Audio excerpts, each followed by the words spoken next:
Kejaksaan Tinggi Sulawesi Selatan menetapkan mantan penjabat Gubernur Sulawesi Selatan Bahtiar Baharudin sebagai tersangka dalam kasus dugaan korupsi bibit nanas pada tahun 2024. Diperkirakan kerugian negara mencapai 50 miliar rupiah.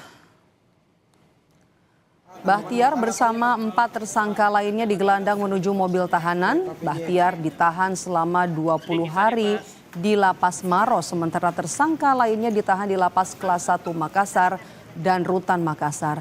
Tim penyidik menduga terjadi praktik penggelembungan harga serta indikasi pengadaan fiktif yang mengakibatkan kerugian negara hingga mencapai 50 miliar rupiah.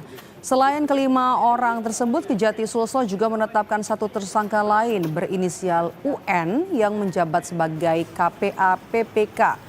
Namun terhadap tersangka UN belum dilakukan penahanan dengan pertimbangan sedang dalam keadaan sakit.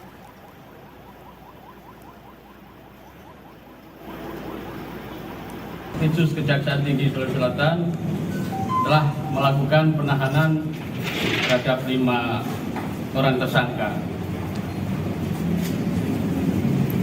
Penahanan terkait perkara dugaan tindak pidana korupsi pada proyek pengadaan bibit nanas di Dinas Tanaman Pangan, Hortikultura, dan Perkebunan Provinsi Sulawesi Selatan tahun anggaran 2024. Indikasikan adanya perbuatan melawan hukum yang mengakibatkan kerugian negara kurang lebih 50 miliar